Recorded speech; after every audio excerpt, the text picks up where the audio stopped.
Merhaba arkadaşlar, kanalıma hoş geldiniz. Bana desteğinizi göstermek adına kanalıma abone olmayı, videolarımı paylaşmayı ve zili açmayı unutmayınız. Bir sonraki ihracat uçuşu bugün Türkmenistan'dan Rusya'ya hareket etti. Bu, Rus Büyükelçiliği tarafından resmi web sitesinde bildirildi.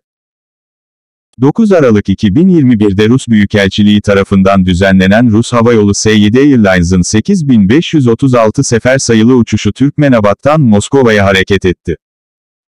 Diplomatik misyon, 192 Türkmenistan ve Rusya vatandaşı hava uçuşundan faydalanabildi, dedi.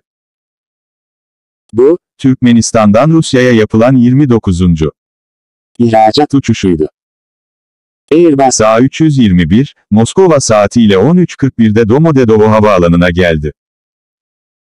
Türkmenistan'ın koronavirüs pandemisinin ortasında Mart 2020'den bu yana diğer ülkelerle düzenli uçuşları durdurduğunu hatırlayın.